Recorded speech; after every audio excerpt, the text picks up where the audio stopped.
Hello, Des. Hi, can you hear me? Yep, perfectly. Okay. The delay's a little bit less. Yeah, Yes. yeah. Okay. Great. We're back. We're back on Anchor, y'all. We're After back like on Anchor. a Are few we leaving that episodes. I guess. Okay, sure. After a few episodes on Podcastle, which sounded like a better platform.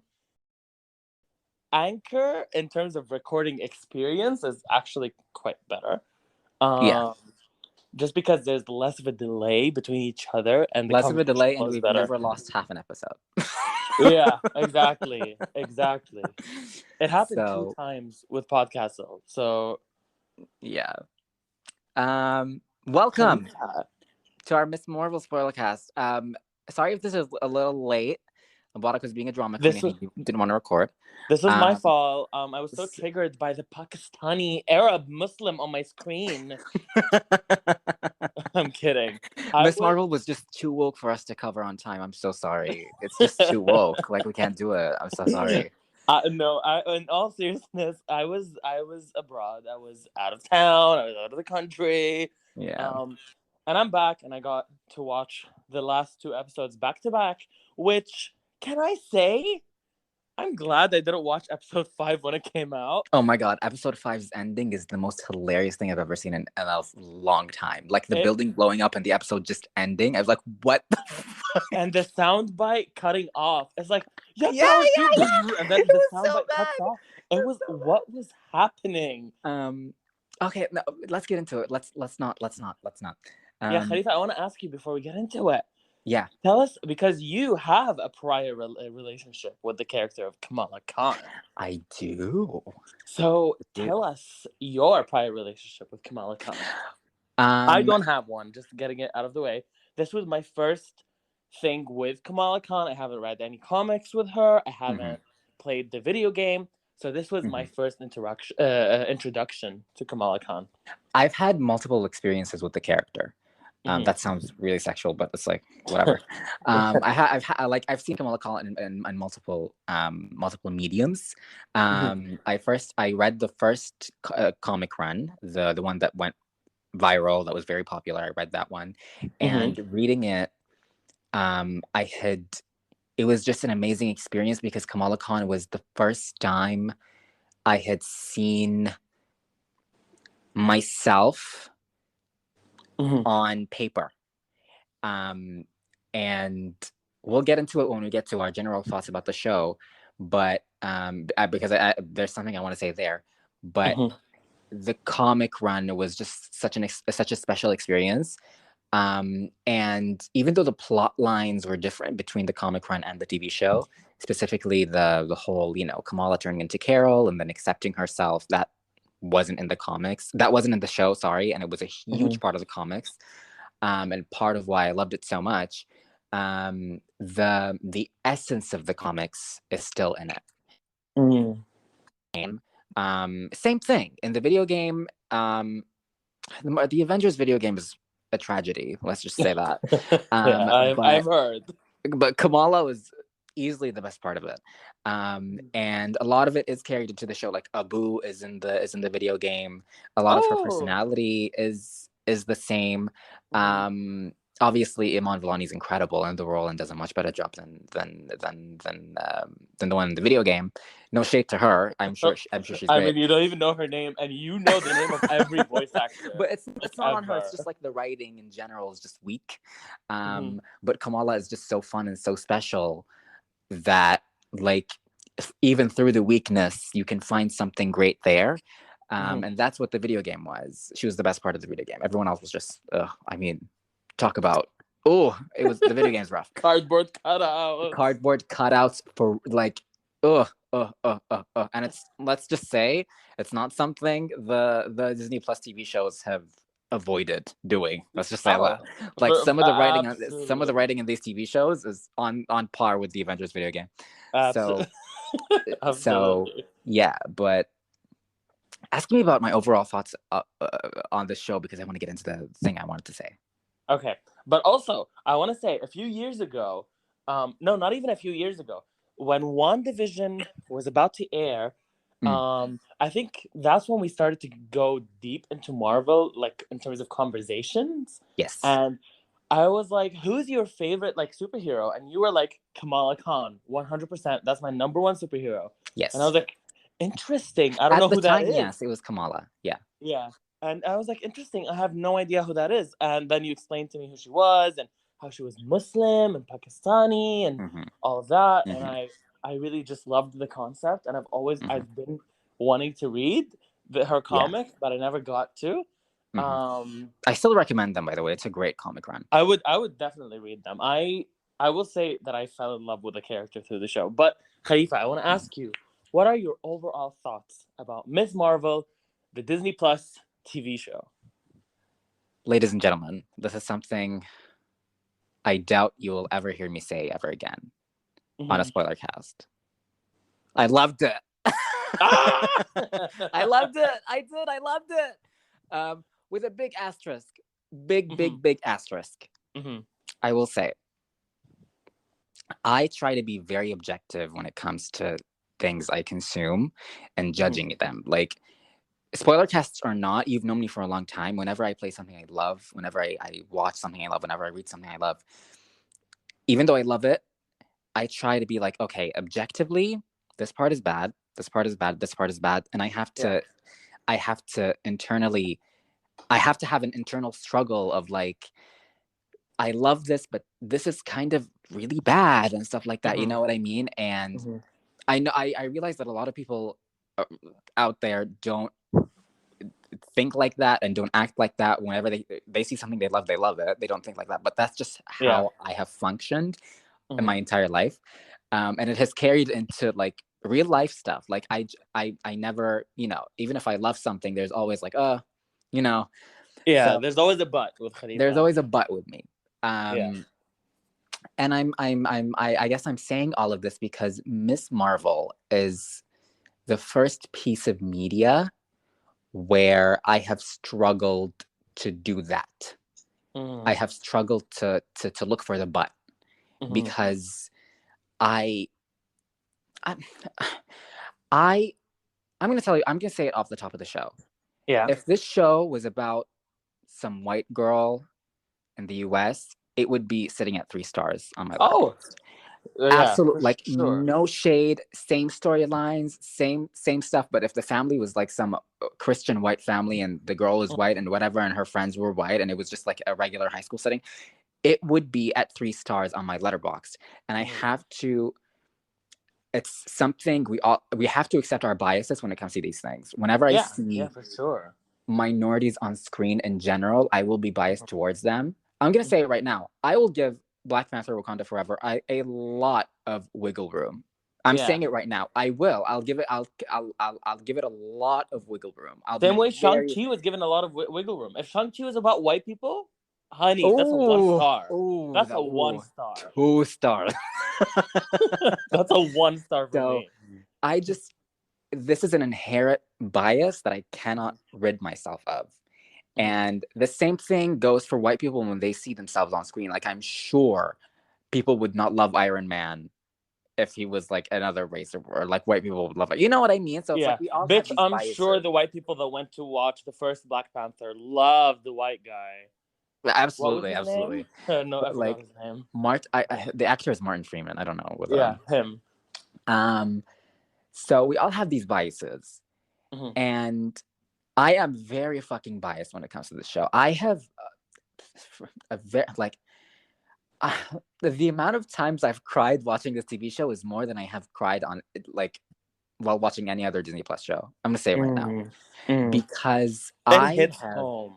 It hits home, and I personally, I have come to accept that I would never see myself on screen ever because I'm such a crazy mix of like minorities that it's like it is impossible for someone like me to show up on screen with like all of my boxes checked.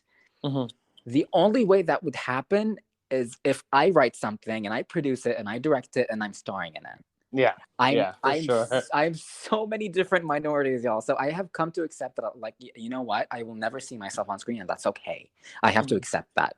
A lot of people have that privilege of seeing themselves represented or on screen or whatever. I don't have that, and that's okay. Ms. Marvel, and I'm not kidding, Ms. Marvel was the first thing that I've ever seen in my entire life where I looked at the screen, I was like, I was just bawling. I was like, oh my God, this is my life. Like, there was a scene in episode 2. It's such a small scene. Oh my God, I'm start crying. It's such a small scene, but I was like, I got really emotional. Like, Damage Control had just broken into the mosque. And Nakia was really frustrated, and she went to Kamala's room, and she busted through the door, and like she closed the door, and she took her headscarf off, and she lied on the bed. And I was like, oh my God, I have seen this all my life. Like, I have seen my sisters come home exhausted and take off their, shayas and like be, you know what I mean? And I was like, oh my God, I started fucking crying. I did. I was like, this is such a small detail. But it's like, so many people don't get it. So many people don't understand like the nuances of a hijab or like a shayla. Like, people think Muslim women wear it all the time, even at home, or like not at all. And it's like, no, like if they're comfortable, they take it off around people. Like they take it off around their brothers. And the way she took it off so casually, and it wasn't like a moment. It wasn't a moment. She just took it off. She was like, oh, I'm so exhausted. And I was like, oh my God, I've seen this a million times happening at home. And it's just stuff like that. And all the Arabic, and like in episode 6 when they were on the porch, her and her dad, which is my favorite scene in the entire show. This made me tear up. This was... I'm crying right now. I'm tearing up. I fucking lost it. When her and her dad were on the porch, and he was like, you're perfect. That's what Kamal means in Arabic. It's perfect. It's like, oh my God, I've never even Yeah, exactly. And he was like, in Urdu, it's wonder and marvel. I was like, oh my God, this is like the best fucking naming scene we've ever gotten in Marvel, period. Oh, absolutely. End of statement. Absolutely. I was clapping. I was You've always been our little Miss Marvel. Are you fucking kidding me? That's perfect. I can't even think about it without getting chills all over my body. I actually perfect. And the way they do it, because in the comics, I'm not sure if they do this in the comics or not. I don't remember. But in the comics, she's like Miss Marvel because of Captain Marvel. The way, and even the S on her costume in the comic is because of Captain Marvel. But here it's a cough. It's a cough, y'all. That's Khalifa, this letter for her name. I want to tell you, so fucking genius. Everything about who Kamala Khan is on this show has been done perfectly. I feel like Kamala Khan has been handled so perfectly, and how she's an amalgamation of those around her, and she is her culture, and she is who, like, her own person, and she has her own twist. And I love those little nuances of like the cough becoming the lightning bolt. Like, perfect. I can't. When in episode 5, when she was like, oh my God, it broke, and she held it up, I didn't it took a second for it to click. And I was like, oh my God, it's a cough. The S on her thing is a cough. It's not like it's not like the Captain Marvel thing. I was like, oh my God, that adds so much to the representation, because you're seeing a superhero with an Arabic letter. It's literally an Arabic letter on the side. Yeah, it's like not an S. It's a cough, y'all. Like, that's not an S. It's not an S for Miss Marvel. It's cough for Kamala. Yeah. And it's so cough is how we say K in Arabic. Yeah, sometimes it's kha and sometimes it's cough. Yeah, it's strange, but mostly it's cough. Yeah. So it was like, oh my God, like all the little retcons they did, so like her backstory fits in more with her culture instead of like her trying to copy Captain Marvel. Yes, so genius. This, for me, justified all of the changes they did to her powers. Honestly, we'll talk about the powers. I don't mind the change. I don't mind it either. I was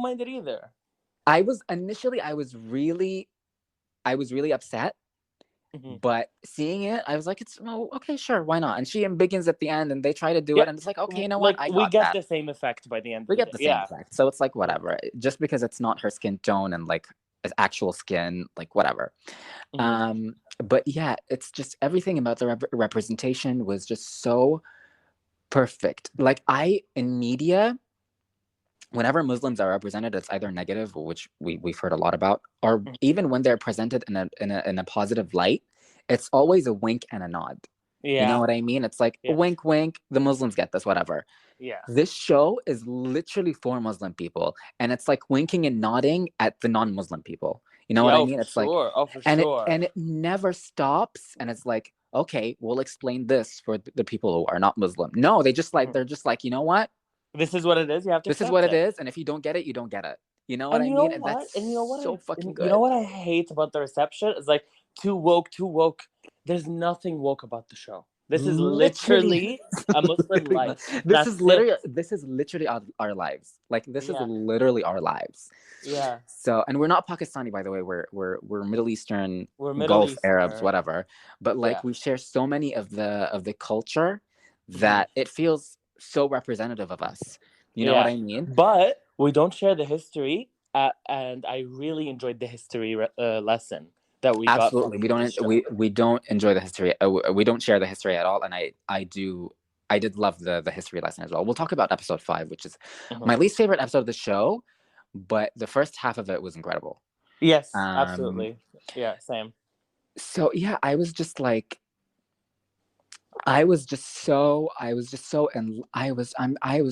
happy. Like I have no qualms with the way we were represented at all. Like no qualms. And that's so crazy for me to say, because whenever there's like Muslim representation, there's always a but.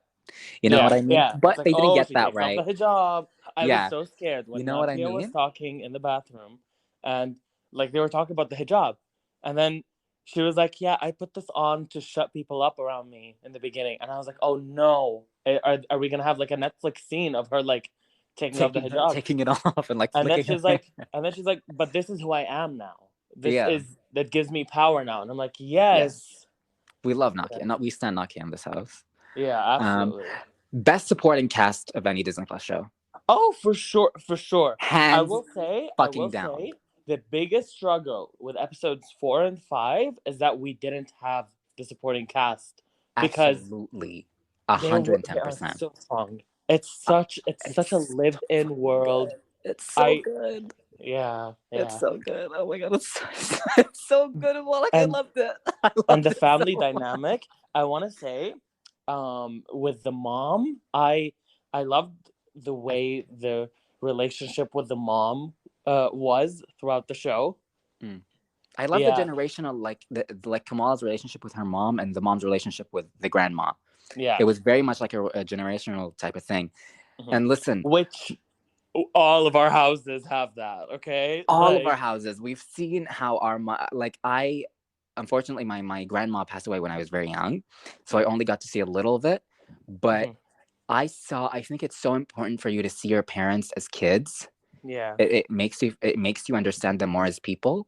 And whenever my mom was around my grandma, like she wasn't my mom, she was my grandma's little girl. You know what I mean? Yeah. So it was like, I'm glad that I got to see even a little bit of that. I was a kid. My grandma passed away when I was 9. But yeah, I'm so glad that I got to see that. I'm so glad. And it's so important, and it was displayed here so fucking beautifully. I will say, so this is one thing. When the show was first announced and they announced the casting of Iman Vellani, I was very upset. Because, and this is something I want to get into, and this is something that I'm still kind of upset about, even though Iman Vellani is incredible. Kamala Khan in the comics has darker skin than Kamala Khan in the show, even in the video game. And her darker skin in the comics was such a big part of why I felt represented in that character, because like a lot of whenever there's like Muslim representation in media, it's very rarely, dark skinned person. It's either I think it's either like black people, or it's like white Arabs, or like light skinned Arabs or whatever. Never like dark skinned Arabs like me. So even though Kamala Khan is not Arab, she's technically South Asian. Her skin tone was such a big part of why I felt so connected to the character. because I was like, it was a part of the whole thing where I was talking about like never being able to see myself on screen or on paper or whatever. It was such a big part of that. Yeah, so and when you pick up the comic, you're seeing a person who almost has your exact skin tone. Almost to you guys in the first run, Kamala Khan has my exact skin tone. Like it is crazy. Like that's me. So I was really upset, and this is a larger issue in the MCU recently. You know, this happened with America Chavez as well, who like reads as Afro-Latino in the comics, with curly hair and everything. And then, and we got what we got in Multiverse of Madness. Sophie Gomez is amazing. She's the best part of that movie, but a lot. But but yeah. So it's and there's been a couple of other castings, which is whatever. But I want to get to the point of like, I watched a show, and I'm like, even though the skin tone wasn't on point, I cannot imagine anyone else playing Kamala Khan. I can't. I cannot. I can't. Khalifa, when I tell you, this is like perfect casting. This is Iron Man level, like incredible casting. You know what I mean? This is like, would you go as far as say this is like RDJ level casting? It's RDJ. I would say it's RDJ level. I would say so. It's insane. She is incredible. Like that's Kamala Khan. You know what I mean? It makes me so happy to hear you be so giddy about something. Finally, I love this show. Like I'm literally crying. I loved it. I did. So like, even though I'm still very bummed about the skin color, it's the hit is worth it. The hit is worth it because she's perfect. Like I don't think there's any other word to describe her. Like she's perfect in that role. I'm so sure that they did have in mind a person with a darker skin tone, but Iman's audition like ate the most. Yeah, but like what's up with America Chavez? Yeah, that because Sophie Gomez is great. Don't get me wrong. But I could see like 10 other bitches. Like, I can see like 10 other people doing that. You know what I mean? Like there was nothing really unique. But you know, we'll see Sophie Gomez in the future, and hopefully like she stands out more with a better script and a better director. Absolutely. Yeah. So I loved this show. Loved the history. I learned so much like about the part. I didn't know anything about the partition before watching the show. Khalifa, I want to tell you that I took a course on the history of Southeast Asia, and a lot of chapters on that course were about the partition. I left the course learning nothing, and this show, I was watching the show and I'm like, I wish this came out while I was taking the course. I would have aced that final. because there were names there of like people, not Mahatma Gandhi, like other than Gandhi, that were in that course as well. So I wish that came out. It's giving like Assassin's Creed like history lessons. Very that. It's like you learn through. Oh my god, I used to love Assassin's Creed. Where have you been? Where art thou? When they were doing Assassin's Creed has now been relegated to like, you know, it's set in ancient Greece or whatever, but they take a lot of liberties. Whereas like the older games were very much like this historically accurate. Very historically accurate, and you're part of the story. It's like they shift the story a little bit, so you're part of it, but like it's very much historically accurate. Anyways, loved learning about the partition. Loved the flashback episode. Loved white people ruin everything. Why people be ruining everything? They have not let any other ethnicity breathe.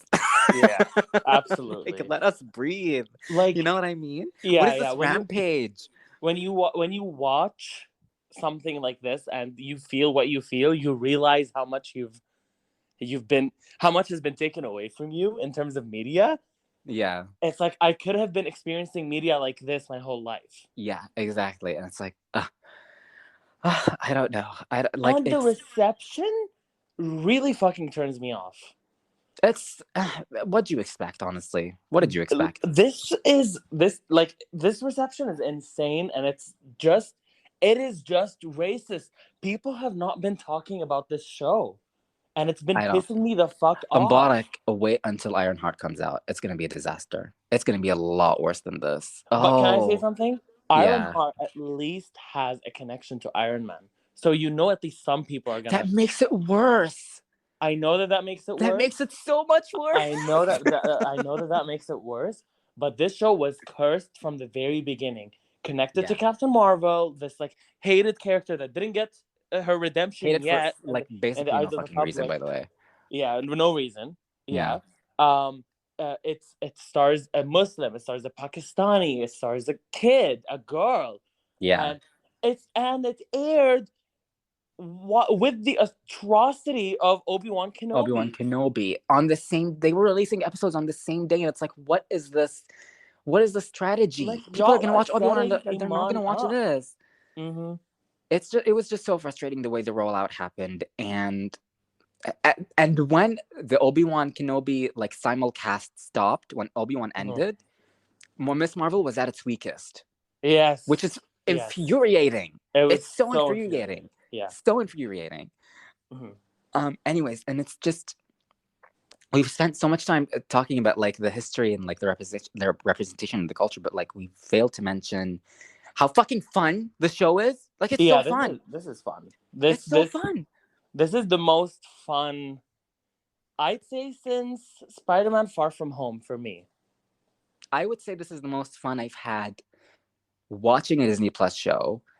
I would say WandaVision. What wasn't fun necessarily? Like I was invested, but I wasn't having fun. You know what I mean? WandaVision was depressing. I mean, the first half was really fun. The first half was the first 3 episodes, yeah. Yeah. But this was just like I was smiling the whole way through. Even when it got like I was either smiling or like crying. You know what I mean? Yeah. Because when the really serious moments are really serious. It's just so fun, and like the visual flair. Unfortunately, we lost midway through, but the first episode was so visually pleasing to look at. You know what I mean? Like there were scribbles, or it came back in the final episode because the directors came back of the first episode. Yeah, but like episodes 1, 2, and 6, there's so much cool visual flair going on, and it's so nice to look at. I will say I was really concerned with the Disney Channelification of the show a little bit. But that was honestly only in the school scenes. It felt like that. You know what I mean? Also a little bit in the finale. I'm not gonna lie. A little bit in the writing of the villains as well. Yeah. Have you noticed I'm skating around the clandestine? Oh yeah. Like, hey, but do you want to ask me how I feel about the show? Oh yes, I'm so sorry. I trailed on and on and on. How do you feel about Miss Marvel? I agree with everything that you said. I loved the show. I loved the representation and everything that you said about the representation, about seeing yourself and blah, blah, blah. I will say, though, and this is, I think we don't disagree as much because this is not passionate, but there's a lot of wasted potential for me personally. Crazy wasted potential. That held this show back from being like a masterpiece. Yes, I agree. And it's frustrating because we are right there. Mm-hmm. Like we just need to take 2 extra steps and we're done. We're perfect. Yes, we're good. And that it just frustrates me beyond no end. Is that what they say? It frustrates me beyond. Oh, I don't know what the saying is. Fuck. That saying, whatever. It just frustrates me. I think. Can I talk about the clandestines? Oh yeah, I was about to say let's talk about the clandestine. Here we go. Okay. Oh. So I loved episode 1 and 2. I loved them, and I'm like, okay, WandaVision's crown is kind of like it's shaking. Twitching. It's twitching. Yeah. But when I tell you, when the clandestines like joined the show, they sucked off so much of the show's personality. It's not even funny. Like the visual flair was gone. We were doing this weird thing where Kamala's a djinn, which this also opens its own controversy because like you hear in the show, ghost stories are different than jinn stories. Jinn are like demons, and like if you're marketing this towards Muslim, the minute they hear, not true. Huh? We know that's not true. Yeah, we know that that's not true. Yeah, because to clarify, in Islam, there are bad jinn, but there are good jinn. Like it's just they're seen as like basically they're people we can't see. Like that's which the gist of it. Also is similar. They're like from a different dimension, kinda. I guess, if you can say that. Yeah. They're a different plane of reality. Yeah, something along the lines of that. Yeah.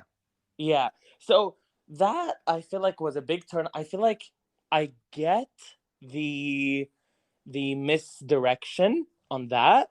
I don't think it's a misdirection, actually. I think we're going to talk about the mutation thing at the end, but I think her mutation, I think it's this weird chain thing of like her mutation allows her to control her jinn powers. But she is not a jinn anymore. Like she's not. She's a jinn, but like it's only because of the mutation. You know what I mean? It's very complicated, and how I read it was that it makes her not a jinn, but her mutation gives her jinn powers, but she's not a jinn. I think that might be it. Also, I read an interview with Bisha. I forgot her last name. She's the lead writer on the show, and she was like, the mutation thing was added last minute. Like it feels like it. I'm gonna get to it. It feels like it. She was like, I cannot tell you enough how last minute it is, because it's like it was embarrassing the last minute. Yeah. I think it was like during the show airing. Yeah. It was like that last minute. I can tell. I'm gonna say stuff about that in a bit. So like I don't think they thought this through. Yeah. But yeah. Because I enjoy the new origin, and I'm fine. Like I am not in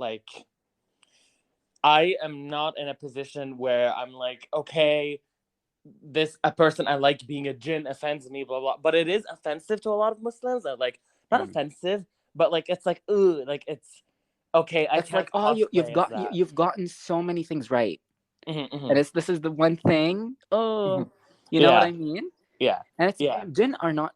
I guess jinn are a Muslim thing, but they're more of a cultural thing as well. Maybe they are, yeah. So I don't know, but maybe we're supposed to be like, oh, Kamala is the good jinn. You know, I don't know. I don't fucking know. It's just weird, and I think like it's weird. The clandestines coming in. When I tell you these are cardboard cutouts, other than Nejma, the others are unnamed. Like, can I just say something about Nejma? Yeah. There's something so alluring about that actress for me. I don't know why. There's something. She has such a presence. I love her facial structure. Yeah. She was perfectly cast because she was heartwarming when she wanted to be heartwarming, but she was fucking scary. Yeah. When she wanted to be scary, and it's just I think it's because of her eyes. She has such like a vibe to her. You know what I mean? And it's like so good. You deserve better, sweetie. A lot better. Because a lot better. This writing. Shout outs to the one. Oh my god, I talked to you about this.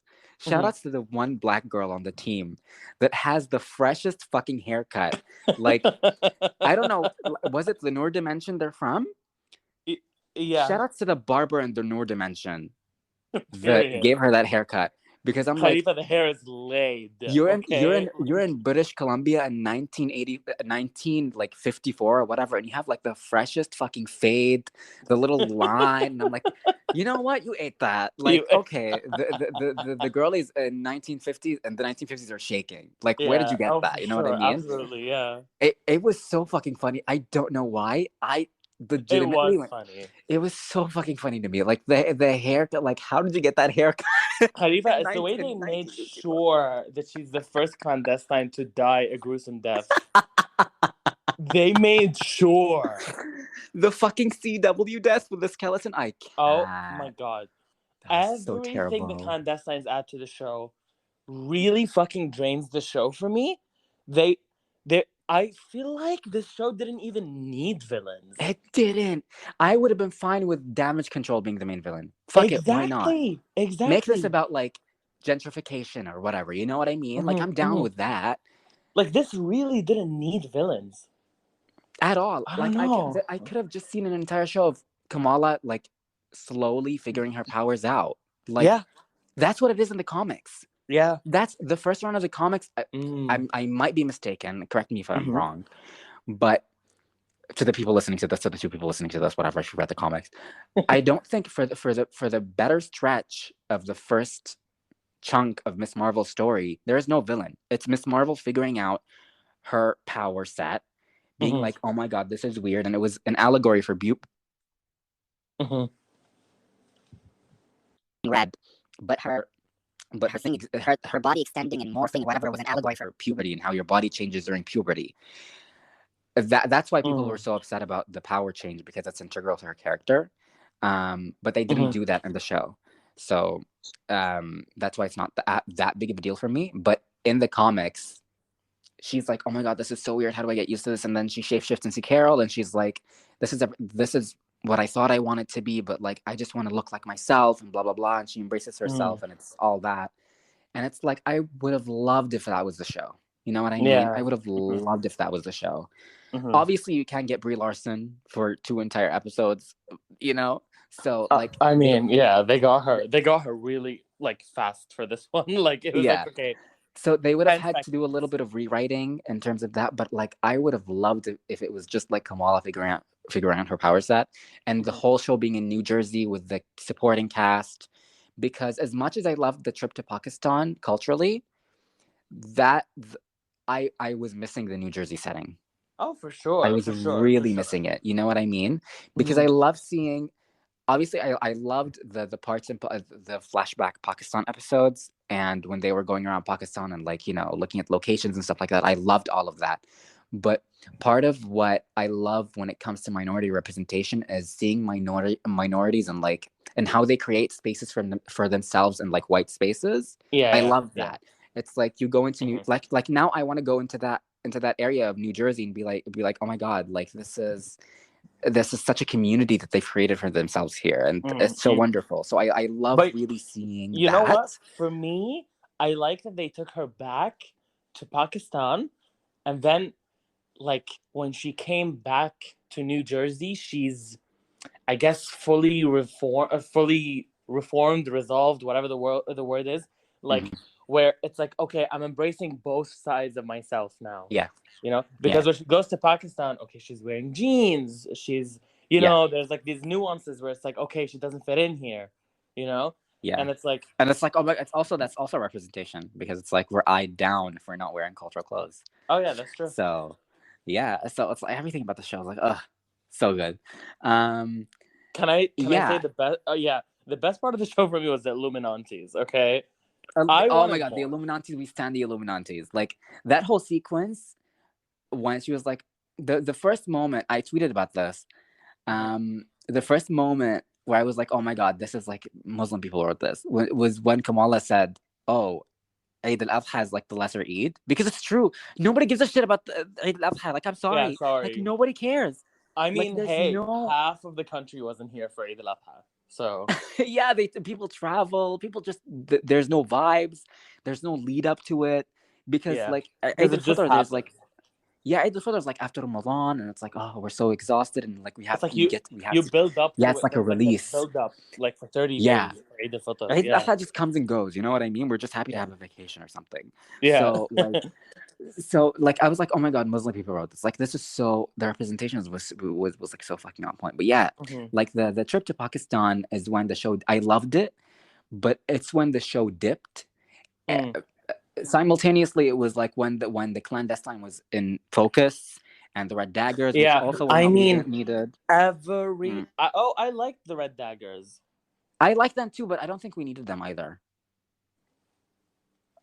I liked what they added. I feel like the clandestines are the prime culprit for me personally.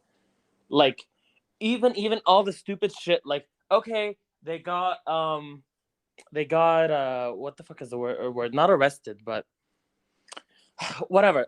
Damage control got them, and they were taking them to like Supermax prison, and then they broke out, and they fly to Pakistan somehow, and fucking like never explained, by the way. Never explained at all. And then also Kamran. The way they crashed through the ceiling. They did crash through the ceiling out of nowhere. Like, so fucking funny. Everything about them was so stupid. I the wish. Clandestine was really rough. I feel like rough. It was bad. I feel like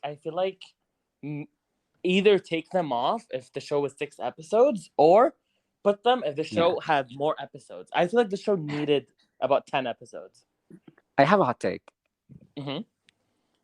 The Clandestine are worse than Flag Smashers. I agree. No, I agree. Because at least the Flag Smashers are like, okay, you can see their motives. It was just Carly that was weird in terms of motives, but she was a gripping character. Here, it's like, Khalifa, these clandestines are not even named. Like, they don't have names. And they can manifest weapons. I don't know. It was so weird. It was weird. Like, they all have their own weapon. I don't. Mm-hmm. Why does Kamran have a yo-yo for a weapon? That's so confusing. Like, what? I have no fucking idea. And it's like Kamran's weapon is a yo-yo. And can I say something also? Yeah. When I say everything the clandestines added to the show, put the show down, I'm also including Kamran. I'm sorry, I never found you attractive. I've never found you funny. I just found you annoying. Like, Kamran... I never found him any of those things except the first one. I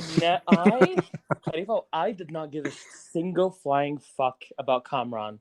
I mean, neither, to be honest. Took down the finale for me. Like, I wish the finale wasn't about him and he didn't become this, like, like the central kind of villain thing. Yeah, he was like the main motive of the good group is like, let's protect Kamran. He was like at the center of the finale. Yeah, I don't care about you. I hate everything the clandestines included in the show.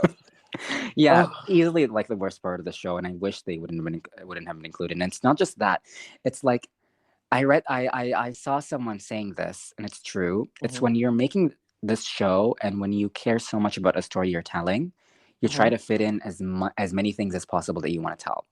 Yeah. So the trip to Pakistan does happen in the comics, but it's so much later.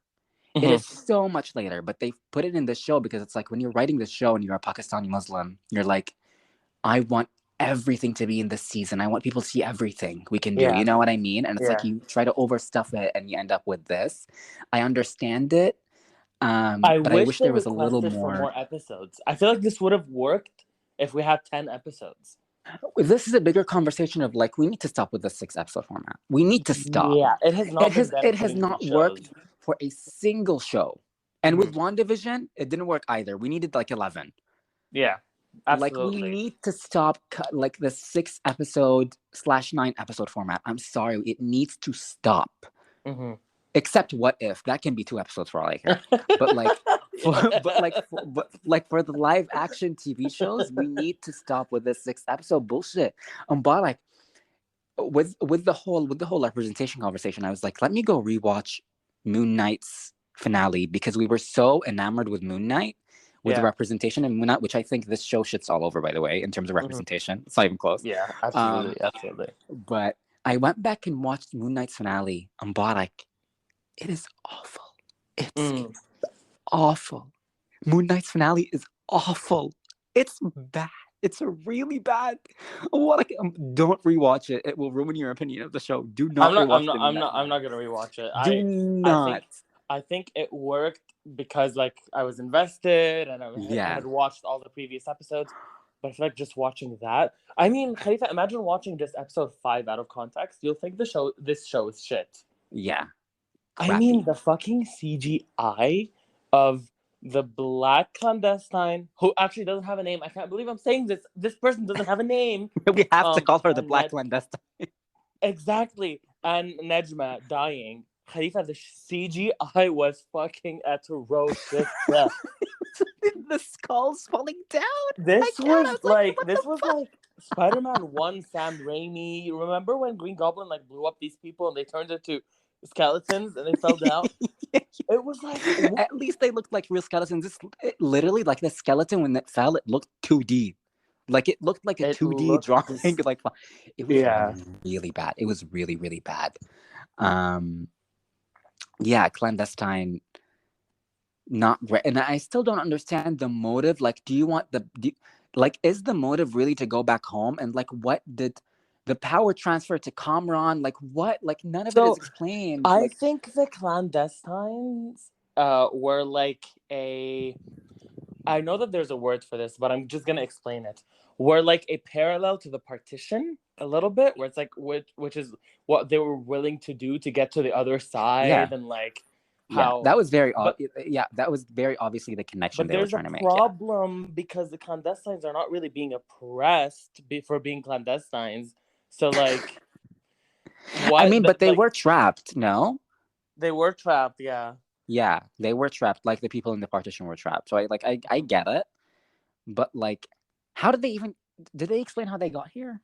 No, they just got here. I was. Oh my god! Like they never. Oh my god! They never explained how they got here. Nope, never. They're just here. Okay. Sure. Can I just no, there had to be like a throwaway line we're forgetting. Khalifa, I feel like if the show there's was no like, way. I feel like if the show was 10 to 12 episodes, I feel like they could have created great villains out of the clandestines, and out of Nejma as well. The girl had potential. Why is it not just Nejma? Did it have to be a group? Yeah, I feel like she would have worked really well as this one villain. One villain who uses her words to like fucking manipulate Kamala and not like, manifest weapons and fight. You know what I mean? Because like, it's there. She's done it. There. She hijacked the wedding. She's the most captivating scenes with Nejma is when she's just talking with Kamala, and like you can see, it's like, oh my god, is this lady lying or telling the truth or what? Like, yeah, because her face is so like. And also, can I say her name is fucking cool. Nejma means star in Arabic. Yeah, she literally her name's literally star. Yeah. So like it's just so endlessly frustrating. What I wanted to say about the comics is that you try to fit everything in. There's something in the comics that they fucking sped through in this, and I was so disappointed. One of the main, so in the comics, Nakia doesn't find out that Kamala is Miss Marvel until very, very later on. Like, very later on. And they covered a little bit on the show, but Nakia in the comics hates superheroes. She despises them, and she's like, they mention it in the show, but she's like, oh my god, this brown girl is representing our community in such a bad light, because now people are saying, oh, this brown girl is like, destroying whatever, blah blah blah. Yeah. And in the comics, it's a big deal. And when Kamala reveals to Nakia that she's Miss Marvel, there's a whole storyline there of like the struggle they struggle with their friendship, and they go through like a rough patch. Sounds like a captivating story. It's like so, I feel like they do it so well in the comics. Like, it's a really great like storyline of the comics, and it's like you get some of that here. Like, Nakia doesn't answer her text messages we see on the plane, and then in the finale she's like, they resolve it, and I'm like, why would you do that? She's like, this is some of the struggles of like a 6-episode format, because like you don't have enough time to do. It was so frustrating. You don't have enough time. You don't have enough time. And like another thing that pissed me off, for me in the beginning of the show, the most captivating relationship to me was between Kamala and her mother. Okay? Yes. Because this is the type of relationship that I see my sister have with my mother, that I used to have with my mother. Where it's like, me too. Okay, you're really scared of her. You know that she wants the best for you, but she frustrates you. But like, she loves you. But it's like, and she's doing the best with what she has. Whatever. Khalifa, the Muniba fucking like 180 out of fucking nowhere in episode 5, and becomes Kamala's biggest supporter, which is cute on paper. But I just wish that transition was done more smoothly, and that it was more gradual. It happens instantly, and it frustrates me. It took me out. Like Khalifa, like when they just resolved it and they hugged, like her and her grandma and her mom. Yeah. That's when I was taken out, and I was like, okay, I wanted a scene of like, we've seen Muniba and her mom, Sana, talk about how Muniba was like, I didn't need these fictional stories. I needed my mother, and I needed a scene with them being like, oh my god, you were right all this time. These weren't fictional stories. I'm so sorry for like not believing you and trusting you, not being a good daughter and stuff like that. Like that would have been such like a good moment. Like I don't even need a whole like episode with it. Like just a little small moment. Yeah. Not just a throwaway line of like it was instant. It was hug. like, okay, they just saw her. They saw her use the powers, and then they're like, "You're the light girl. You're amazing, Kamala. Okay, go risk your life." It's like, what is happening? Like you, like, and the love that they were like, no, because the mom told them. But I did want a scene of like Kamala and her dad talking about and like her revealing that to her, and like have that tie in with the "You've been our Miss Marvel" scene. Yeah, you've always like I in my headcanon, like they're sitting outside, right? And she reveals it to him, and he's like, okay. And she's like, what? You're not gonna react? And he's like, no, you've always been incredible. You've always been magical. Like this isn't that's strange. why we named you Kamala. This is just Blah, blah, you. blah. Yeah, that's why you named you Kamala. You're a Marvel. That's you know what I me right mean? now. Yeah. So it's like him acting not surprising, being like, you were always a miracle. You know what I mean? Like this is not strange from you. You've always been special. Oh, yeah. So it's like sweet. I would have loved if they had the fucking writing room. Get me in the writing room. Get me in the writer's room, okay? But before I come into the building, I would like Sam Raimi and Michael Waldron escorted out, please, because I cannot be in the same. Okay. Yeah, I cannot be like in the same vicinity as them.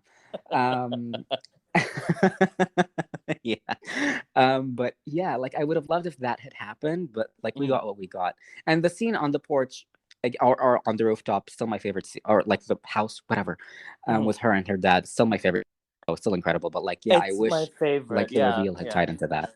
I'm really frustrated with the relationship with the mom. It was just so rushed to me. I'm so sorry. Yeah. Like, it's this 6-episode bullshit. I can't. It's just Yeah. For sure. This has been an issue. It's not just this. This has been an issue with all the shows. And it's exhausting. It's getting tiring. Yeah. Especially when you're pushing out this much content and you're asking us to sacrifice so much time to be invested. Like, do better. 6 episodes I'm sorry. is not enough. Yeah. It's not enough. It's not enough. Like, you can't. It's enough if you don't want to overstuff the show, which every single show has done so far. They overstuff them. And it's like, you have 6 episodes. You've been told you have 6 episodes. Write the show around 6 episodes. You know what I mean? This happened so much in Moon Knight as well. Because it went from, you know, a show that's, the first episode was completely about mental health or whatever.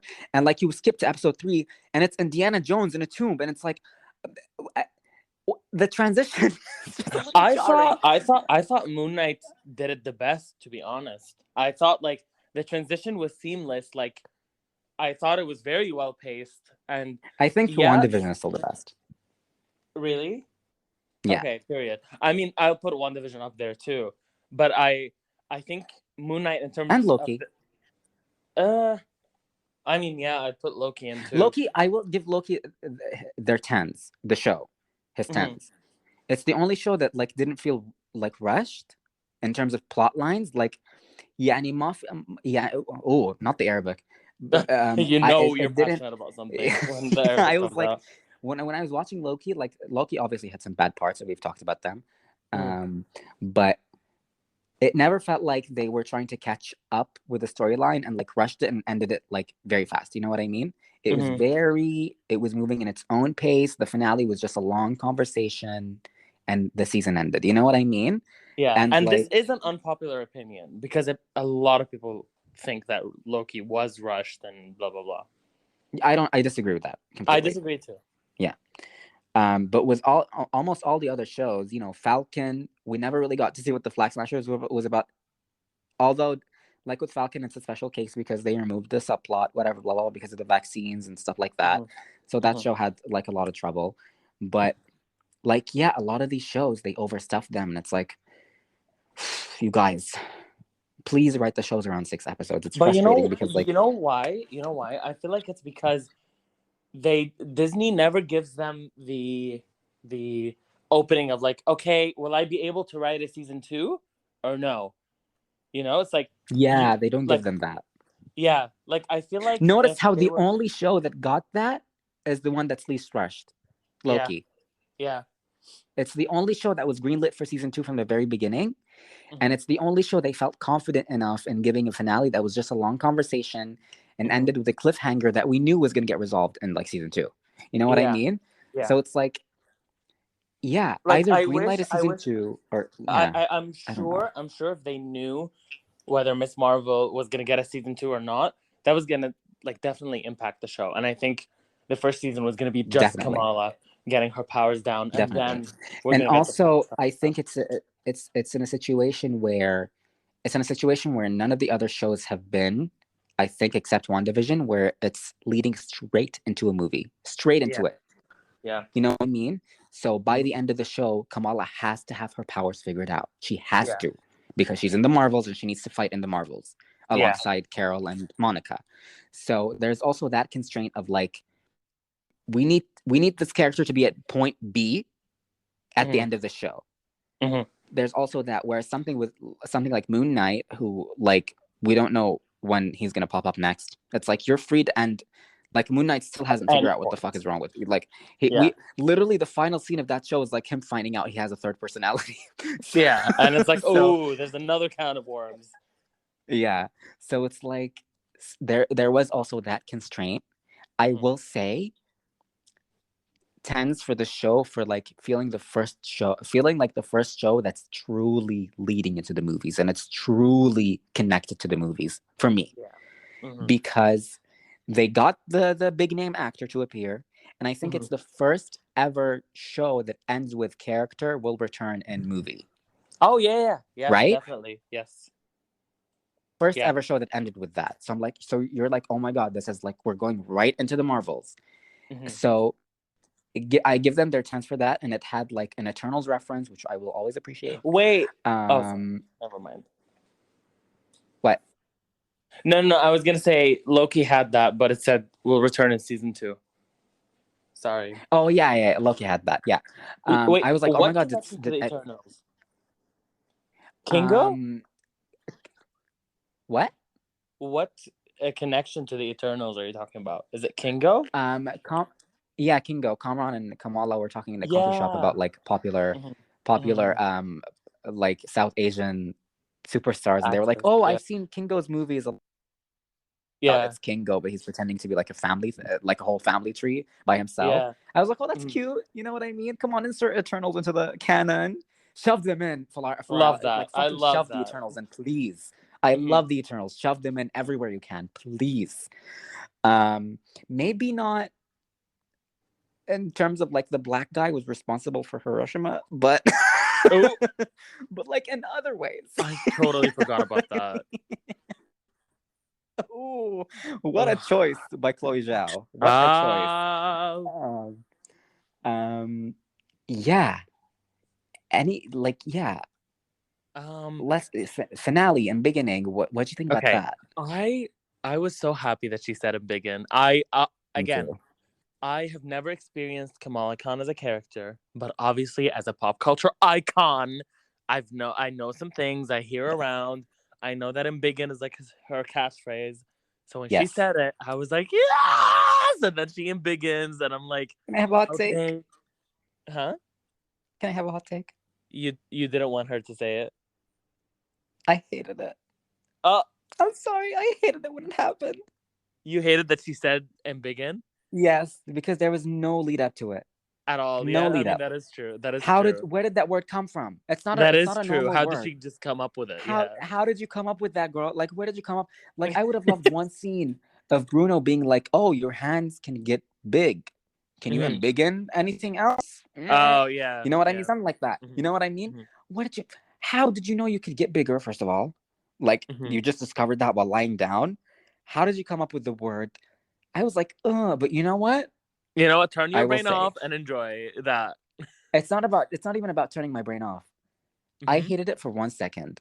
Yeah. But when they showed her with the fists embiggened, I was like, yeah, that's my girl. I loved it. I loved it. I was like, I was in. I hated it for 1 second.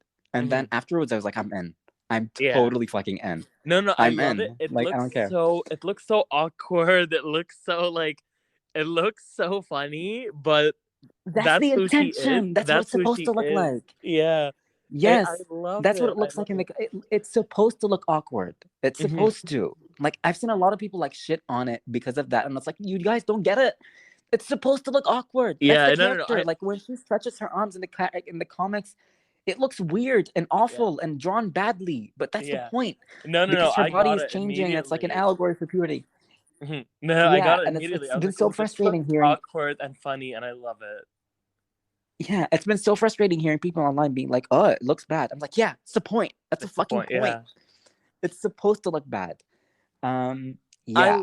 I actually okay. Now I'll ask you. Now that the show has ended, Khalifa, how do you feel about the power change?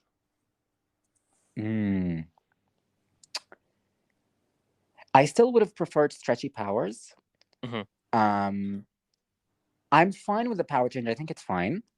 And I think controversial opinion. I think it looks good whenever she uses it. I don't think the CGI was awful. Yeah. Yeah, not it looks fine. It looks stylish. It's pretty colors. I like it. The issue I have with it is that I still don't know Kamala's power set. Yeah, I was about to say they're still such abstract powers. It's like, yes, what it's like, what exactly? What can you do and what can you not do? You know what I mean? Limit? Like, what's the limit? Yeah, like, what's the power? And I feel like this is such an interesting problem for the Marvels, which we will talk about. How do, like, Miss Nia, have your work cut out for you? You need to figure out Kamala's power set, because this show, they still haven't figured it out. You know what I mean? So it's like, she can do it all. Yeah, she can do anything. So it's like, you still haven't gotten this character to point B. So, but you know what I like? You know what I like? Because they keep showing us that Kamala is a creative person and she draws a lot in the beginning of the show and stuff. Yeah. I think this is the perfect power for her, because the sky is the limit, literally. It's like whatever she puts her mind to. Yeah. But like, I wish they would have just stuck with the extended fists and stuff like that. You know what I mean? Like, I don't okay, you can extend fists, but you can also make shield constructs. Like, you can also throw projectiles. You can create projectiles under you to step on. Like, which I love whenever she does that, by the way. Me too. It looks really cool. It looks so cool. And it's like, is that the extent? Is that your power set? Or no? I think it's gonna get better and better. I hope this is. I don't know if this is controversial, but I hope they constrain it. I hope they constrain it to something that's like, okay, this is your thing. You know what I mean? Because Photon also has that issue. Yeah, Photon, because it's like, Photon in the comics can do everything. Yeah. It's like, Photon is one of the nicknames for Monica Rambeau, by the way. For Monica Rambeau, and she is one of the most powerful characters in the comics, bar none. So it's like, how do you constrain her powers? You know what I mean? Yeah, I mean, that issue is also with Captain Marvel, so I guess all the Marvels have that in common now. Which is something really, really exciting. When we get to our conversation about the Marvels, I will read something Nia DaCosta has said that made me really, really excited. Ooh, okay. But yeah, so it's like, I'm fine with the power change. I wish they had a clearer vision of like what the power set is. You know what I mean? Because I still have I don't know what it is. You know what I mean? And it's like, now with the whole mutation thing and the Jinn powers, is it because of the bracelet or what? You know what? Like, if she takes off the bracelet, can she still do it because it's in her genes? You know what I mean? So it's I think it's very much like she can do it, but the bracelet helps her focus more, or like it helps, I guess, streamline her powers more. Like, maybe she would be like Cameron if she takes off the bracelet, where it's like, oh, she would just like explode around or whatever, you know? Like, I feel like we're getting at our answer in the Marvels, hopefully, because the bracelets are also negabands. Is that confirmed? Yeah, that's what they are. Are you sure? That's they're not nega bands, but they're nega bands like, which they make the people switch places. I'm pretty sure the reason the bracelet started glowing was because Carol picked up the bracelet in space, like the other and she's one. like, "What's this?" and activated it, and they swapped places. Mm. I feel like that's what happened. So I think they're nega bands also. They transport the two people holding the bracelets like through, whatever. So yeah, I'm fine with the power set. I don't know. What do you think about damage control? I was happy that damage control was in this because it's just an extra thing to make the world feel lived in. It's like, okay, we've dealt with this before. And can I just say, yeah, the lady from Orange Is the New Black knows how to play a mean character. Like, she knows how to play a bitch. Like, this actress was in Orange Is the New Black. The female, I think her name is Diva, in the show. She was in Orange Is the New Black. It's Diva here, and Orange the Blue, and then Orange Is the New Black. Her name is Figueroa. Yeah, she was a bitch in Orange Is the New Black, and I loved her character so much. Me too. I loved her in Orange Is the New Black so much. This actress, I feel bad for her because she's being typecast as this really mean person. Yeah, I mean, I think she was a little bit racist in Orange Is the New Black too. A little bit. I mean, Khalifa, she's like racist in both. Can I say something? I'm so sorry, but she has such iconic lines. Like, do we have to say Latinx now? Oh, I'm sorry. Should I say Latinx now? Oh. This is what happens when these people get powers. What do you mean these people are kids? Kids. It's like, okay. I love that. But can I say something? Yeah. You know what you're doing when you let a white person wear shoes in a mosque. Oh, like that was getting heated. That let out a gasp from me. I was heated. Yeah, and she does it twice. I was like, oh my god. She does it twice. I'm like, not again. You never go into a mosque with your shoes on. Never. Ever. It's like, it felt so disrespectful. It's so violating. I felt so violated. And I'm not like a super religious person, but like the image of it is so violating. Yeah. It's so like violent. I don't know. Like this is so disrespectful. It was such a perfect little thing to show how much these people don't care. Yeah. It's like, it's such a small thing. Like, they don't take off their shoes. And white people in America do this shit all the time. Like, I'm sure if something like that happens, like the cops are gonna go in with their shoes and everything. It's like, yeah. It's like, come on now. The Sheikh Abdullah, to be honest. So honestly, sweet. one of the best characters. I really liked that there was like a sheikh, and like, okay, this I'm not sure if this was his intro, but when they went to Friday prayers, and then he was doing the khutbah, the little speech thing. It was his intro. It was his intro. Okay. Yeah. And then Kamala interjected. I was like, "Oop! You don't do that. You don't. Even, and it's not even just like a woman thing. Even if you're a man, you don't do. It's just a Muslim thing. Yeah. It's you don't interrupt the sheikh. Yeah. Like during their khutbah, you don't. You just don't do that. And I feel like it was the perfect introduction because he just handled it so gracefully, which is how he handles everything in the show. And this is what a good sheikh is. It's like not someone who's like, someone who's very calm, very peaceful, kind of lighthearted, but like actually gives wisdom. I loved it. There was one thing I disagreed with. This is a hot take from me, and because I'm a petty bitch. Mm-hmm. When in the finale, when he was like, just because someone treats you like shit doesn't give you the right to treat them like. Mm-hmm. I was like, that's cute.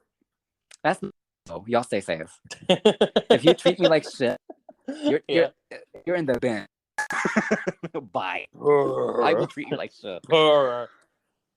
So, and you know what? Like, I love that he said like an Abraham Lincoln quote, and then they had the white lady be like, "I don't need your Quranic quotes." Like your Quranic quotes.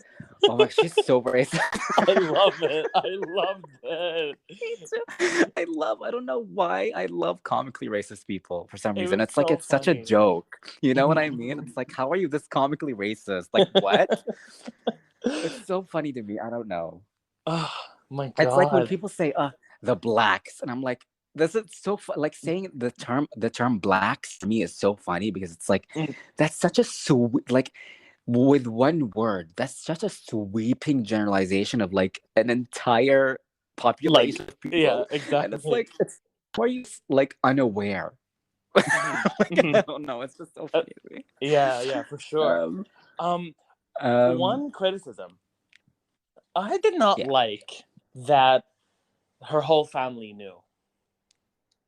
I really wanted it to be like a secret identity. I'm of two minds, okay? Because I really like how Kamala is such an amalgamation of everything that's around her.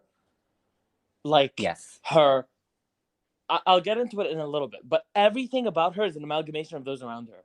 I just wish that the family didn't know, because that was the most unrealistic part for me, especially as a Muslim family. Like, they would not let you do that. Yeah, I don't know. Especially since it's a girl. Oh, especially since it's a girl. Yeah, exactly. That killed some of the realism for me. Yeah, and I know it's like a character development moment for the mom. It's like, we trust her, you know. Yeah, but and it also could even be that didn't a feel thing earned. of like. I feel like we have to also realize that they are a westernized family at the end of the day. So maybe some of their you can hang out with all the time. So and that would not. So it's like ethically and morally, their morals are different over there because like they live in America, and it's like in an American country or like in a Western country, whereas here we're still in a country, it's still conservative and stuff like that. But so for me, like, it was so jarring because we haven't earned the mom's trust yet. So I get it from that. Didn't feel earned. I get it from that perspective for sure. But I do love. I want to go back to how she's an amalgamation of everything that's around her. Khalifa, I fucking love that. First of all, she gets the bracelet from her grandma. Okay, she gets the mask from her best friend.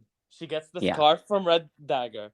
She gets the costume made by her mom. She gets the name given by her dad. From her dad, It's literally like how her whole community like goes and like surrounds her to protect her. Like, I loved that. But listen, any scene like that, it'll get me. Like when it happened. Spoilers for the Miles Morales video game. Yes, that's what I thought. But when it happened in the Miles Morales video game, I was like, oh my god, like this is giving me chills. I was like, this is an incredible scene, and it happened again. I was like, oh my god, it's giving me chills. You know what I mean? When it's like and Miles Morales, it hit.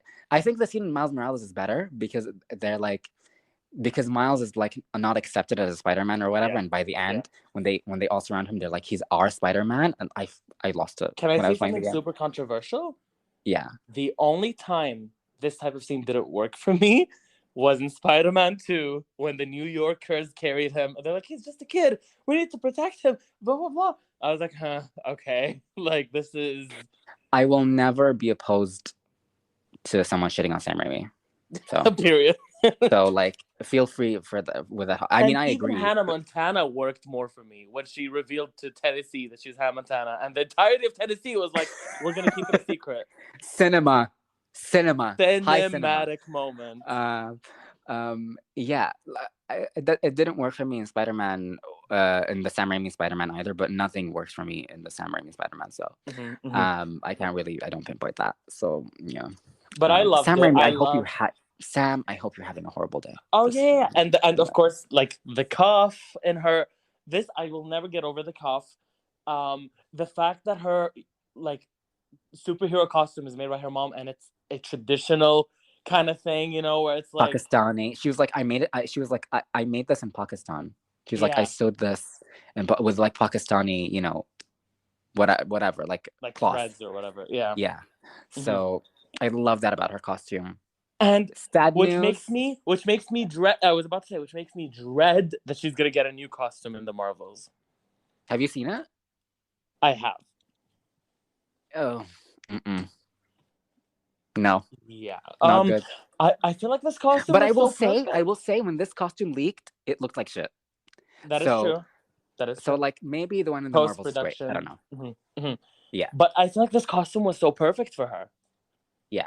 And it's like everything about the characters in this costume. You know what I mean? Like this is Kamala Khan. in her essence. This costume And is I her love essence. seeing her in action in her costume. Like, just seeing her run through the city was She looks great. fucking I will cool. say, The we could leave CGI? her mask. Oh, really? I don't like the domino mask at all. I don't. Why is it called domino mask? I don't know. It's just they're called domino masks. I don't know. Oh, that type of mask is called domino That mask? type of mask is called a domino mask, yeah. Oh, period. I didn't know that. I like it. Doesn't she have that in the comics? She does, but I don't think it quite fits Iman's face, because Iman's face is really round, and domino masks usually work for people with pointy chins, and I don't think Iman Vellani doesn't have that. So like it always looks a little weird when she's wearing it, but like it's fine. It's fine. Like it's not a big deal. I love it. She can keep it, whatever. Like I would prefer when she showed her the costume and she took off the scarf and was gonna put it on Kamala, I thought she was gonna put it on as a hijab. Oh, was it just me? Yeah, just you, girl. Okay, it's just you. I do wonder why they're cool with Kamala not being a non-hijabi, I guess. But I mean, a lot of like, first, a lot of Pakistanis that I've met are not hijabis. That's true. And that's true. At the She's same still a time, kid, also. Muniba's not a hijabi, and like that's a lot true. Of actually, that's true.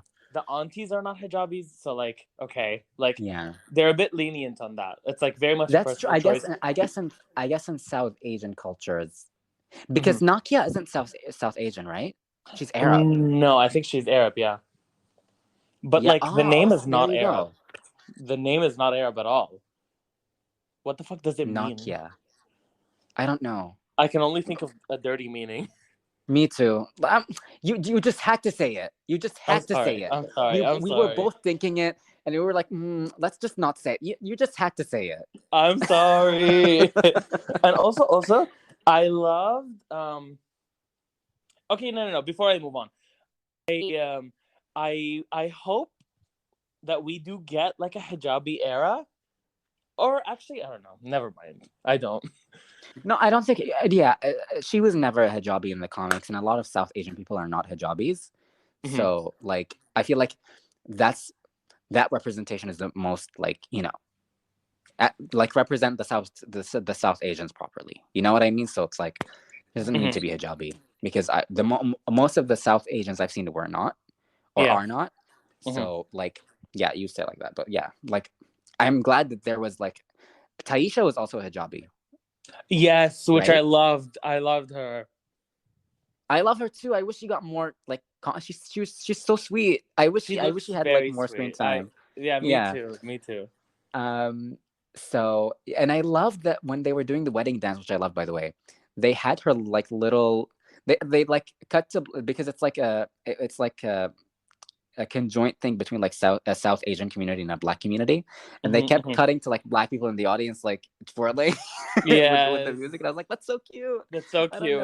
Meanwhile, Bruno was like culturally appropriating, as he should. We love that. Yeah. Can I just ask something? Yeah. How's this white boy named Bruno? I have no idea, but he doesn't. Isn't Bruno a Latin name, a Latinx name? I think so. Yeah. We don't talk about Bruno. No. Yeah. I don't know. I like Bruno. I really like this fucking cast. I love this cast. I really like this cast. Bruno's actor was in The Walking Dead, and he got his head piked. So, he was Carol's adoptive son. Oh, and yeah, and she saw his head on the pike. Danvers, Carol from The Walking Dead. Carol from The Walking Dead, the better Carol. No, I'm just kidding. We love Carol Danvers in this house. Yeah. Especially Nia DaCosta came on set, and she told Carol Danvers to take off that ugly wig off. She was like, let me give you a good looking wig. Exactly. Carol looked so good in that post credit scene, bitch. The fucking hair is laid. I will say though, she's really thin. Brie Larson lost a lot of weight. She looked dangerously thin. Yeah, like I was concerned. Yeah, I'm concerned too, because it's not like, oh my god, woohoo! Like it's not like I'm I care about her body and I want her to get curves or whatever. It's just, it's so rapid. Yeah, she looks unhealthily thin.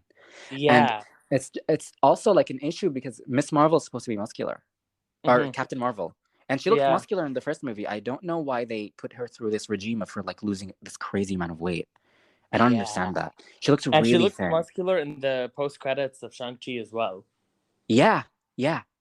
Where I should add, the hair was not giving there as well. Mubarak, they had to bring a black woman on, and she was like, "Take that fucking wig off." Like, we're not doing that.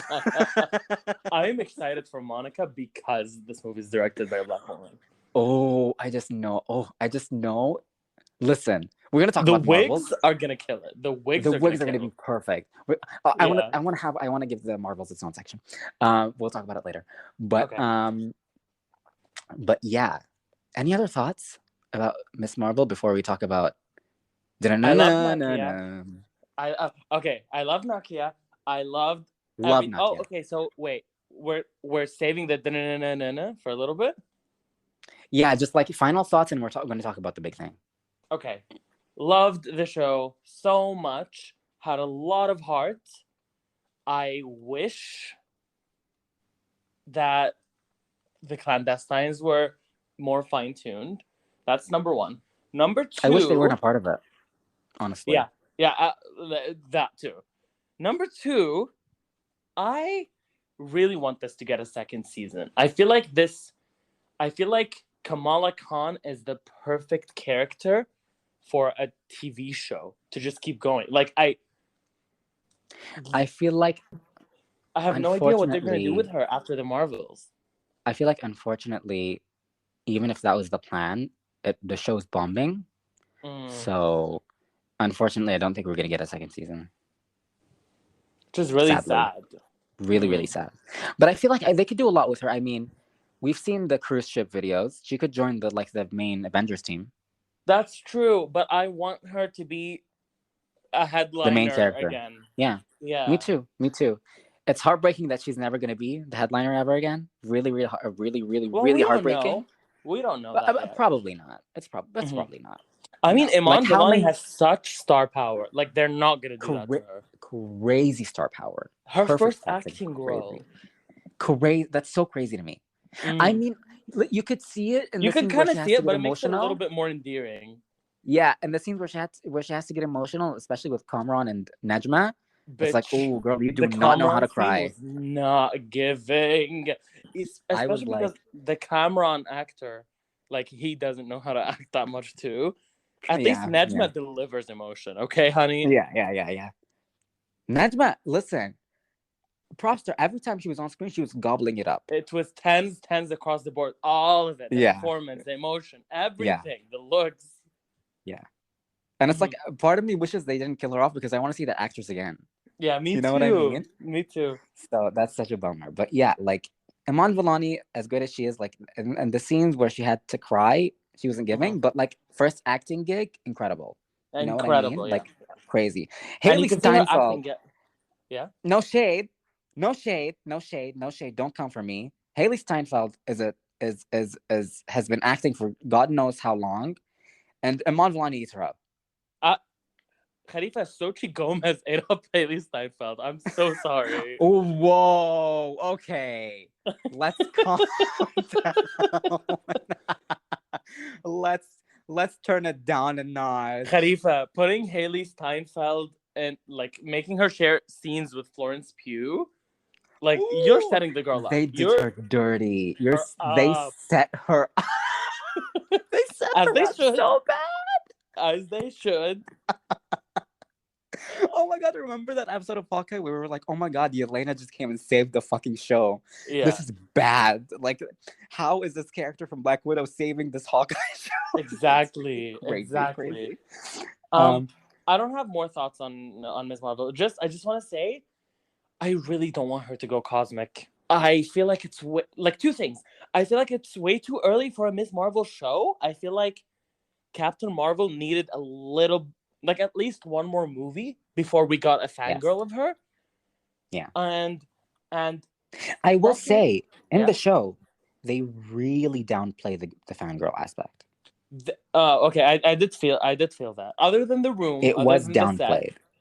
Other than the room, Kamala barely mentions Carol.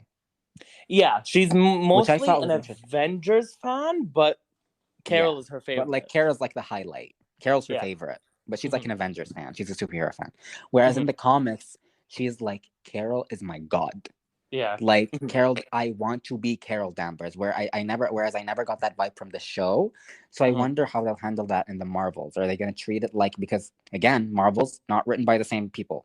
So it's like, is it going to be jarring, and they're going to treat it as like, oh my god, she's like obsessed with Captain Marvel? But I mean, like I wasn't obsessed with Justin Bieber, and I freaked out when I saw him. So like that is true, and they could play it off as that. Oh, she's freaking out over an Avengers member. Like it could be played off as that.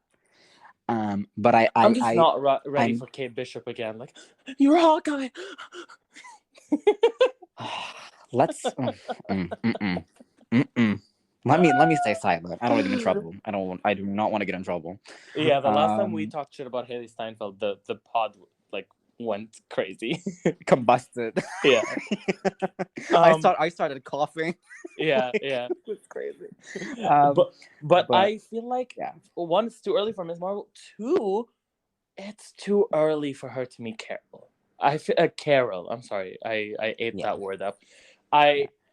It's too early for her to meet Carol. It's too early for her to go on a big adventure. I feel like she still has a lot more smaller adventures to go through before she goes through the Marvels. Me too. But like the Marvels is so interesting because we know nothing about the Marvels. Like we don't know what the scope of that adventure is. From all the upcoming movies, I think the Marvels is the one we know about the least. So like we know more about like Quantumania than the Marvels and stuff like that. You know what I mean? And Wakanda Forever and like Guardians of the Galaxy Volume 3 even. Yeah. Which is coming out after the Marvels. So it's like the Marvels is such a question mark. And that makes it exciting and terrifying at the same time. Like we don't know if it's going to be this grand cosmic adventure or like this, like, you know, this intimate adventure with these three women doing something. You know what I mean? So it's like, but still, I still feel like Kamala is not ready for a team up yet. I feel like I agree with that. She needs more time to breathe. But at the same time, it just feels so. It's like, okay, let's get into the Marvel machine. You're introduced. Let's put you into the bigger picture. It's like, no. And I feel like this is an issue with all the original characters introduced in Disney Plus as well. Rumor has it, Moon Knight's next appearance is in Captain America 4. And I don't think Moon Knight is ready for like a team up either. Yeah. I feel like he also needs more room to breathe. You know what I mean? And I feel like we're gonna see this more and more. We're gonna see this happen more and more with characters that are introduced in the Disney Plus shows. I mean, it can go for Wanda as well. Wanda needed a little bit more time to breathe as the Scarlet Witch before being a villain. Let's not get into that. I'm sorry. Like, no, I'm not gonna open Pandora's box. I'm sorry. My head started spinning again. Yeah, I feel like, I don't know. I'm just scared for the character. This was perfect. Well, no, this was close to perfect, but I feel like she needs another like outing. She needs another journey before meeting. I feel like because potentially all of her upcoming projects are going to be team ups. So like, I wish she had one more thing at least, for sure. Period. Right. And that's my last thoughts before the big one. And I agree with everything you said, and I feel like I've let out everything I wanted to say at the beginning. Now. Khalifa. How do you feel? Okay, so like, okay. Can I just say? Yeah. I was sitting down, and Bruno was talking, and I'm like, oh, he's gonna tell her she's an Inhuman. Oh, I thought so too. Yeah, and hot take, I don't give a shit about the Inhumans. The Inhumans were created solely because do you know the backstory behind this? I do know that it's because the Fox acquisition of the X-Men, and they were like, okay, we need to stop creating mutant characters because we're gonna be giving more money to our competitors, blah blah blah. So we're creating exactly. You nailed it. exactly 100%. The Inhumans were created because they basically they didn't have the rights to the X-Men anymore. Every single Inhuman that was created was meant to be an X-Men. Or a mutant. Or a mutant. Sorry, yeah. So it's like, I personally don't give a shit about the Inhumans because it's like, you're just like fake mutants. Like, it's, who cares? You know what I mean? Yeah. So I was like, oh, here we go. Here's the introduction of the Inhumans. Let me close my eyes. And he's like, I was like, oh, what's about to happen? He's gonna say like, you're an Inhuman or whatever. I'm like, this is gonna be so like cringy and like, how are you even gonna get the word Inhuman in there? Let's find out. And he's like, there's something different about you, Jason. I was like, wait. And he was like a mutation. And I'm like, oh, they're not. And immediately after, they played the X-Men 97 theme, and I'm like, holy fuck. Kamala Khan is the first MCU X-Men or mutant. This is wild. Crazy. This is crazy. Wild. Mubarak. Iron Man was the first MCU superhero. Kamala is the first MCU mutant. Like, this is a moment in history. I don't like, people don't realize how big this is. She is the first. You know what I mean? So huge. And I'm sure they will retcon people that are Sorry. I'm sure what I was about to say is that I'm sure they're gonna retcon people that are already in the MCU to be mutants. Wanda's for sure gonna be a mutant. Yeah. I think this is headcanon. I think they're gonna make Photon a mutant. I could see that. Yeah, because like, I think they literally say in WandaVision like her genes are mutated. So they do. It's so the first time we hear the word, but they do say her genes are changing, which are changing on like a genetic level or whatever. Yeah, so it's like wink, wink, nudge, nudge. I feel like they're gonna. Oh, sorry. They're gonna say that she's a mutant. I talk about us like sweeping the rug from under me. This was the last out of thing. Fucking nowhere. This was the last thing I expected. This was not leaked, I think, right? At all. Not a single mom. Insane. Which is crazy. Insane. This made me jump. Khalifa, I screamed when he said mutation. And then when I heard the theme, I was like, oh, they are confirming They're doing it. They're fucking doing it. Mubarak, the first thing I thought of, and I don't want to get myself excited because this is not happening. Michaela Cole was cast to play a character in Wakanda Forever. A random character. What if it is a cover for her actually being Storm? I would go insane. What if? Khalifa, the thing is, I was expecting WandaVision or Multiverse of Madness to introduce mutants into the MCU. Not fucking Miss Marvel. Not Miss Marvel. Like, who would have thought? Who would have thought? Like, oh my God. Even though we got Charles Xavier in Multiverse of Madness, we never... It didn't count. They didn't count. They never said the word mutant, but they did say the word Inhuman. And it was like, okay, I expected Inhuman here and mutant there, but... Yeah. We'll take it, I guess. I don't know. Yeah, I was shocked. Bitch, and... you know that one picture of Vecna on set laughing with his like mouth over his his hand over his mouth? That's Kevin Feige right now. Like, I'm sure he's giddy. It's very that. And San Diego Comic-Con is in a couple of days. So all hell is about to break loose. Yeah, I feel like it feels like we're on the verge timed. This was perfectly timed. I feel like we're on the verge of the mutants. Like, it's over, they're here. You know what I mean? Which is like, this is so crazy, and it's so exciting. It's so exciting because very exciting because it's like every single mutant can have their own thing, their own TV show, their own movie. There are so many fucking mutants, and they're all like deep characters that have their own histories and like backstories. I don't like the X-Men as a team up. The thing that I like about X-Men is that it covers like mutants and like they are these different people that are just born different. They're not like radioactive animals. They're not like struck by lightning or whatever. They're just genetically like that. And So cool. And it's like, actually, I it went makes back. perfect sense because when she put on the bangle, S asked, "Oh, is Kamala Khan a mutant? Did that activate her X gene?" I'm like, "No, you stupid bitch. She's not a mutant. She's an Inhuman." And I'm like, and now I'm like, "Ooh, she was." I mean, we've had a couple of, like, throughout the whole, like, since the start of Phase 4, they've like hinted at it in the WandaVision previously on episode. Child Wanda deactivates the bomb, and it's like, oh, she's always been a witch even before the experimentation. What is going on? So it's like they've thrown hints here and there, and I went back in the episode to watch like the beginning part of the episode, and when Deaver is like, "This is what happens when these people get these kind of powers," and he's like, "What?" She's like, "Kids." I was like, "Oh my god, what if like." Because mutants are emerging right now.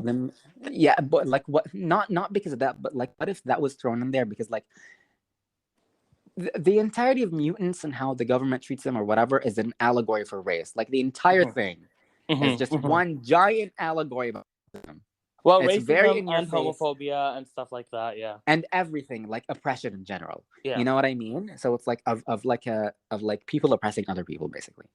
So it's like they're throwing these lines in there, and I'm like, oh my god, they're doing it. They're planting the seeds of like, I don't know. I just thought it was crazy. It's crazy. It's crazy that it happened in this show, and it's Kamala Khan, the Muslim brown Pakistani girl, is the first MCU mutant. You know what I mean? It's not fucking Wolverine. It's not fucking Scarlet Witch. It's not fucking whatever. The first MCU mutant is, her name is Kamala, and her Arabic letter is on. I'm just so happy and so proud. It is insane. And we got like our first mutant is a brown Muslim girl. Yeah. Insane. Crazy. That's so crazy. But so now, what do you think? Do you think? Okay, so is she the first in-universe mutant, or are they doing way. Like a? Okay, they've always been here, but she's the first one we get introduced. She's the first one we're introduced. I feel like, as I said before, I feel like they're gonna retcon Wanda to be Inhuman or a mutant. Sorry, they're gonna retcon maybe Photon. Namor is in Black Panther, Wakanda Forever. So he's the main villain. So, and he's a mutant. So we'll see if they cover that in the movie or not. Yeah, and if Namor is a mutant, he would be the first in universe one probably, because Namor is like 5,000 years old or something. Like old. Yeah. Okay. So do you think Charles Xavier exists already? That's the interesting thing, because I don't know how they're gonna handle Scarlet Witch going forward. Because it's like, what? How do you do that? And there's been some rumors that Charles is going to be played by Giancarlo Esposito. Oh, so Charles Xavier? Yeah. There's been rumors, Mubarak, there's been rumors that Magneto is played by Denzel Washington. Come on, oh my god, Charles being black and Magneto being black. Come on, I love that. Denzel Washington? Are you fucking as Magneto? Are you fucking kidding me? That would be amazing. I would love if they switch both of these, and Denzel plays Charles, and what's the name of the other guy? Giancarlo? Oh, Giancarlo. Him. He plays Magneto because I feel like he's such a gripping villain. Yeah. Oh, yeah. Giancarlo knows how to play a good ass villain. He's so good. I feel like Charles has to be someone who's comforting. And Denzel's very that. Yeah, Denzel is very that. Yeah. That would be crazy. They managed to like book Denzel Washington for like the MCU. That would be insane. It would be like crazy.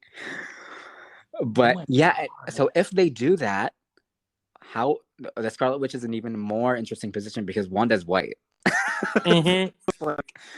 There's not even a hint of like ethnic anything in her. She's a white lady.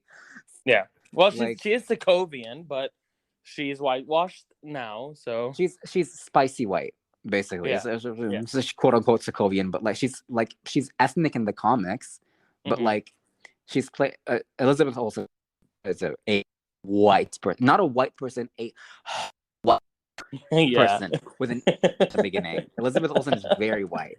Yeah. So it's like, if they cast a black person as her father, how do you do that?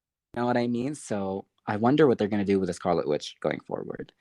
This is crazy, and like even having this conversation, you know what I mean? Because like in Phase 3, it's like X-Men in the MCU. You're fucking kidding me? That's so like, I'll see you in 20 years. And this sounds like how hopeful we were while we were watching WandaVision, because it was like, oh my god, is this happening? Is this happening? And then the rug was swept from under us, and then we were sat for like a year. You know, it's like no hope, no expectations. It's like, okay, let's just take these as they go. But now this is exciting because it's like, okay, you just opened the door. Very, very exciting. Very, very exciting. And it's like it's not even how do you think it will take them for them to introduce like the X-Men for real? Because I think they're going to keep introducing mutants. Yeah. But when do you think the X-Men I don't think the X-Men are going to be Phase 4. I'll say X-Men will be mid to end to the end of Phase 5. Yeah, middle to the end of Phase 5, I'd say. But for now, we'll just keep getting introduced to mutants and like just introducing that, okay, these are people that exist all throughout the world. And then we'll get the X-Men, we'll get the Xavier School and all of that. Mm-hmm. Oh my god, that's so exciting. Yeah, this is extremely exciting. I'm so happy about this decision. Like, I saw that a lot of people are really mad about it, but I'm happy. Who's mad about it? I saw a lot of people on Twitter being mad about it. Because it's like the Inhuman thing. They're mad about the Inhuman thing. Okay. Who the fuck gives a shit about the Inhumans? Like, fuck off. Honestly, like, be real. Stay with me. Like, wake up. You know? Yeah, who the fuck cares about that girl with the magical hair? But like, who the fuck Medusa. cares about Medusa or whatever the fuck her name is? Or like that dog, or like the fucking the Quake lady, or like a Black Bolt. Like, Black Bolt is so fucking boring. I'm so sorry. I'm glad they showed him. They were like, fuck, this character's so stupid. Let's shut his mouth and kill him off. Like, I don't care about the Inhumans. Like, sorry, it's just so like, who cares about the Inhumans? Honestly, they're just like fake. There's a lot of interesting Inhumans, but like, why would you care if they're mutants now? Like, it's still the same character. It's still the same. You know what I mean? Yeah. And I mean, like, okay, Kamala's now a mutant. Like, what does that change about her? Yeah, quickly, answer me quickly. Like, what does that change about her? You know what I mean? So, like, so stupid. Honestly, I mean, being upset about that is so stupid. I mean, like, the Inhumans originally were, like, per my understanding, were just the royal family of Inhumans, and then after the Fox initially, yes. But yeah, like, and then after the Fox acquisition, they became like, okay, whatever. Everyone is Inhuman now. Yeah, they introduced something called New Humans. And New Humans, which is like the Kamala wave of like, we're just, spilling everyone. You know what I mean? Everyone is an Inhuman now. Mm-hmm.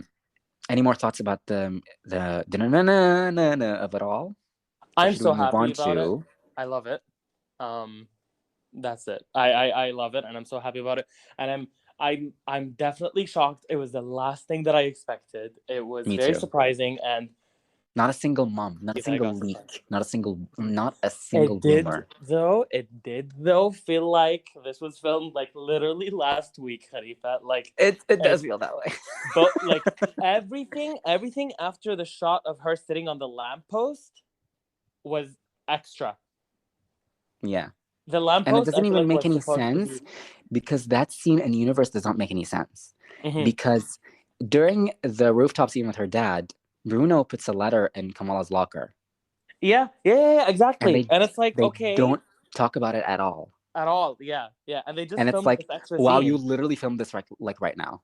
Like, without any thought. Like, we just need, like, they gave them the green light, and they were like, oh my god, they were scrambling. They scrambled to film this. Let's get the actors. Let's get the set. Come on, let's go. Yeah. Let's move on to the Marvels, which is something I'm really excited about. Mm-hmm. I want to start off by something interesting. You recently watched Candyman. Yes. Which was directed by Nia DaCosta, who was directing the Marvels. Mm-hmm. You've told me you've had some interesting thoughts on it. What do you mean by that? Like, okay. Yeah. So, Candyman gave in some parts and absolutely did not give in other parts. Mm-hmm. And I was like, okay, this opens the door for a little bit of worry with Miss Nia DaCosta. But when we talked about it earlier, you were like, Nia was only the director and nothing else. And I realized that the direction of Candyman was great all throughout. It was very well directed. The shots were great. Everything was great. And Tiona Paris is there. And like you can tell that she knows how to direct Tiona Paris. So, we're excited for that. So does Tiona get to flex her acting muscles a little bit? No. And Candyman, or no? No. They don't give her anything? They give her some stuff. But it's not the Tiona you saw in WandaVision. It's very diluted. It's such a smaller role. It's a smaller role. But that's good. It means she has range, though. That's good. She does have she can range. do smaller stuff. She can do a smaller character, yeah. Yeah. Like good. Her character wasn't written well. So like it's not her fault. Okay. So yeah, Nia DaCosta, director of and it's like I don't want to put all the blame on the writers, because as a director, you look at the main beats and it's like, I want this as a main beat. But the actual writing you don't do. So the actual writing and the actual connections between the beats is dependent on the screenwriter and the lead writer, like that, which Nia DaCosta was not a part of the movie of Candyman. So I've never personally seen Candyman. So we were just having a conversation earlier about Nia DaCosta, and you brought it up, and I was like, I thought it was interesting. I am really excited for the Marvels. I'm crazy excited for Brie Larson's new interpretation of Carol. We've seen a little bit of it, like from Shang-Chi and from here. Yeah. Like a little bit. I mean, like a minute of it. But the performance has changed. You can tell. That's a great that's a great thing, because like going in, it's like we were like, okay, what do you do with Carol? Because she has like the Superman problem, right? Of like, Carol's too powerful. Like, shit. You know what I mean? What do we do? And you mentioned it earlier, and we also have this problem with now Tiona Paris, this character, Monica Rambeau, who is also uber powerful. And we have this with Kamala, who's like, she can do anything. So it's like, I want to read this quote from Nia DaCosta from an interview from Inverse she did in 2021, late 2021. Okay, I've been waiting for this. Okay. So someone asked her, how do you bring your own aesthetic to the Marvels? And her reply, and I'm reading this verbatim, quote unquote, like literally what she's saying. Nia DaCosta replies with, that's a really good question. For the Marvels, my biggest thing going into it was making sure I approached these characters as human beings and not necessarily as superheroes. I want to know more about Captain Marvel. Who is she? What are her fears? What drives her? How do you actually deal with being the most powerful being in the entire universe? How does that weigh on you? That's the sort of thing I want to explore. Oh, so we're doing some interesting stuff in the Marvels. Oh, yeah. I love that. And I mean, you can get the kind of nuance from that when Carol shows up in Kamala's room and she looks at it, it's like a shrine of her, and she's like, "Oh no, oh no!" Like, it's and this is another quote. By the way, Nia DaCosta is a huge Marvel fan, uber Marvel fan. She calls herself Marvel trash. She loves Marvel. This is another quote. The only person I would call Marvel trash is Groot. Sorry. This is another quote from her. Someone had asked, the reviewer had, the interviewer had asked, how do you then take a character and allow them to be a hero? How do you define a hero? This is a long quote, but I'm going to read it like verbatim because it's so interesting. It's in two parts. Nia DaCosta says, someone who's a hero is someone who's trying their best with the information and resources and tools they have at the time. They'll always get it wrong. Heroes are complicated in a real-world sense because they are basically vigilantes. They don't have any oversight. Half the time, no one's even asking for their help. It's tricky that way, but integrity is a big part of it, choosing to put others before yourself, that sort of thing. What I find interesting is the second part of this, where she says, and I feel like the Marvels is going to be such an interesting exploration of this, if they let her, like, you know, spread her wings. She then says, but then also something I found interesting about a character like Superman or Batman is that their power is equal to their pain. In terms of the most successful heroes, no matter how much power you have, you never really have control over yourself. That's something you see in characters like Magneto, for example. His emotional life is always going to overpower his actual power. Carol, God bless her heart, did not have that kind of depth at all in the first Captain Marvel movie. Yeah. So hearing Nia DaCosta saying these things is ticking all the right boxes for me of being like, I'm obviously so fucking excited for the Marvels because I want to see Monica Rambeau, my queen, again. And I obviously want to see Kamala Khan, my daughter, again. But I'm so interested in the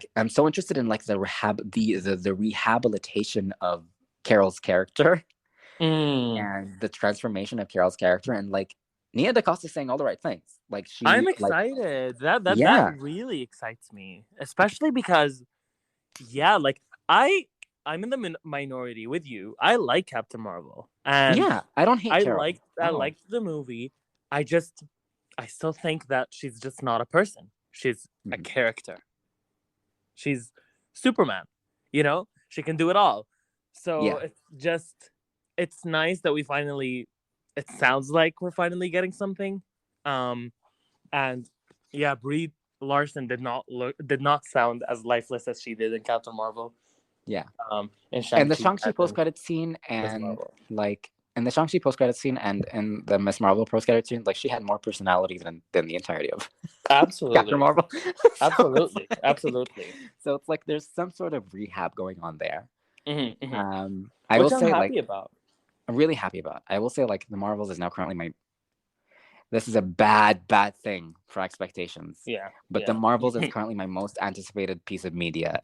Anything. Okay. Last time this has happened, this was an issue. Last time this happened, it crashed and burned. Yeah. Let's not. I am going in with that mindset of like, I'm not over. It is my most anticipated thing ever right now. I am not going in expecting it to be good. I'm not building it up in my head to be. And I know, like, Nia DaCosta saying all these great things in interviews, but like Chloe Zhao said the things that she wanted to do with the Eternals that she didn't end up like getting to do. You know what I mean? Like these Marvel movies are very constricting. So like, I know she's not gonna do everything she wants to do, and I'm pretty sure we're not gonna get this like deep exploration of Carol, blah blah blah, whatever. Yeah, I think we're gonna go deeper. I don't think it's gonna it's not gonna be deep. It's gonna be deeper. So like, I'm setting expectations for that. Like, I get it. You know what I mean? I'm excited. I'm just excited to see. I'm excited to see Monica again, and I'm so fucking excited to see Kamala again. I fucking love Kamala Khan. Like, me too. That's my girl right there. That's my girl. After the show ended, I was like, I'm not sure if this is gonna change, like during the podcast or not. But I was like, Kamala Khan is my favorite MCU superhero right now. She still is. Kamala Khan is my favorite. Period. Like, full stop. Wanda lost a lot of streams. Unfortunately, she and the Billboard Top 100, she fell. People were not streaming anymore. She fell down. She fell hard. Miss Marvel is now number one in the comics. When you had asked me, yes, Kamala was my favorite, but generally my favorite comics character is Storm. And it will always be Storm, and it will forever be Storm. So yeah, if she ends up being in Wakanda Forever, I'm gonna lose my mind. I'm gonna absolutely Wakanda Forever is gonna be a lot. It's gonna be a lot. Like, period, a lot. It's just gonna be a lot. Yeah. Khalifa, I'm so happy. We finally got a spoiler cast that we were both so passionate about. Yeah. Like, I love talking about this with you. Me too. Do you have any final thoughts on the Marvels or Miss Marvel? or Monica or whoever.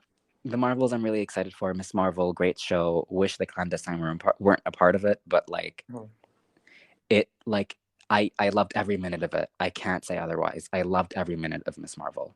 I loved it. I just loved it. Even the bad parts, I loved. Even the bad parts, I just loved all of it. Genuinely, I give it 4 Nejmas. I gave it 4 Nejmas as well. 4 Nejmas out of 5. Stan Nejma. It was incredible. I am so. When the show was initially revealed, we were both worried. The trailer didn't look good. Blah blah blah. I am so happy with what we got. Even though it wasn't perfect, there was a lot of problems. There was a lot of missed opportunities. I am so delighted with what we got. Because and so at the end of the day, you got the character. We got the character perfect. At the end of the day, I got Kamala Khan. Yeah, it's the same thing with Falcon the Winter Soldier. It wasn't great.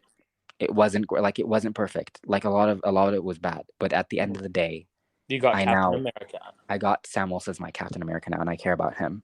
Yeah. And I will defend him till the end of time, till the ends of the earth and back. So like when you finish a show and you're like, it wasn't perfect, but I got everything I wanted from it and more. The most important thing about the show for me was that they nailed the Kamala that I love, the Kamala that I saw myself in. And I almost cried every single episode, every single week watching Miss Marvel because I kept seeing myself on screen.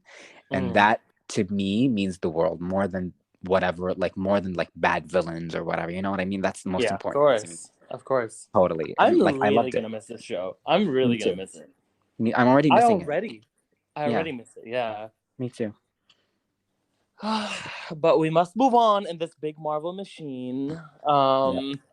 What's our next Marvel spoiler cast? Is it She-Hulk? It will be Thor: Love and Thunder. Yeah, because unfortunately I did not get Mubarak backstabbed me and watched him. So he didn't even ask me, you guys. He didn't even ask me. Let's not lie. He should. He did not even. Oh my god! Like I was so shocked. You didn't even ask. If you want, like you guys are just gaslighting him. He didn't even ask, and he wanted to feel good about himself. Anyways, if you want to see the screenshots, DM me. So the screenshots, you know how to fake. Yeah, everybody's gonna believe you. Okay. But no, for real, Mubarak got the chance to see it because he was abroad. Unfortunately, it was banned here, and I didn't get the chance to see it. So I have to wait until the Disney Plus release so we can do a spoiler cast about it. Mubarak has made me very excited about it in all the wrong ways. So the spoiler cast should be fun. Definitely be excited for it, Khalifa. Definitely. Okay. You're going to have a field day. Anyway. And yeah, after that, it's She-Hulk. She-Hulk or maybe House of the Dragon? I don't know. Oh, no, I'm talking mainly Marvel. Marvel? Oh yeah, She-Hulk. Which is we'll see how that goes. We'll see. Yeah. With that, thank you so much for listening to our latest spoiler cast about Miss Marvel. This has been MK. Please follow us on social media. On Twitter, TikTok, Instagram at TheMKPod. That's TheMKAYPOD. TheMKPod, TheMKAYPOD. Please give us 5-star reviews if you have enjoyed this episode and you enjoy this podcast as a whole. We've been in a kind of a weird position in terms of the podcast, but it looks like we're coming back. Like hopefully. Let's not jinx it. Yeah, let's not jinx it. But yeah. Final thoughts. Stan Nejma. Period. Stan Kamala Khan, Stan Iman Vellani, Stan Tiana Paris, Stan Brie Larson, Stan Zenobia, Stan her whole family, Stan I don't know, everyone in the show. Nakia, Bruno. Thank you, Bisha. Her name is Bisha? Bisha K. Ali, I think. Okay, yeah. Thank you, Bisha K. Ali, for creating something truly special. Truly special. Thank you. And with that, bye, Khalifa. I hope you have an amazing day. You too. You too, listeners. Bye-bye. Bye. You too. Bye.